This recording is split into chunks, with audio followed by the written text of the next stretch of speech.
Chers élèves, bienvenue à une nouvelle séquence sur l'analyse d'Antigone.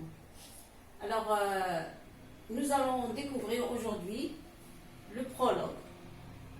Alors, qui est le prologue? Le prologue est un personnage hors liste, c'est-à-dire il ne fait pas partie de la liste des personnages d'Antigone. Alors, le prologue est une scène d'exposition. C'est une scène d'exposition, c'est-à-dire qui arrive au début. Alors, le prologue est sous forme d'un monologue. Le prologue, il va parler tout seul.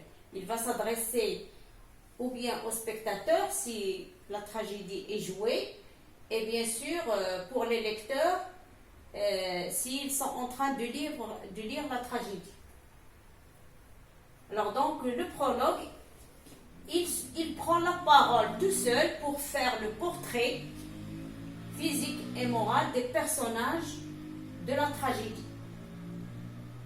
Alors, à savoir Antigone, Ismène, Créon, Eurydice, etc. La nourrice, les gardes. Donc, le prologue fait un retour en arrière aussi.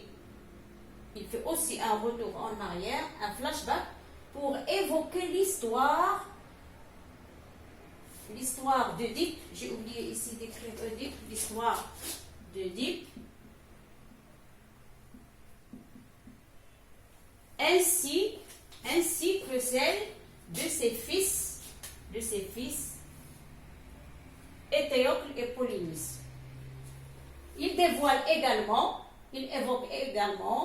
toute l'intrigue, toute l'histoire et même la fin de l'action.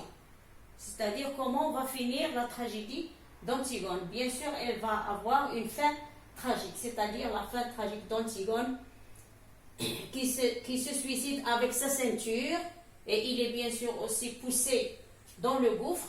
Aimant qui se poignarde avec son épée, et Eurydice, bien sûr, qui s'égorge, qui se coupe la gorge avec son couteau.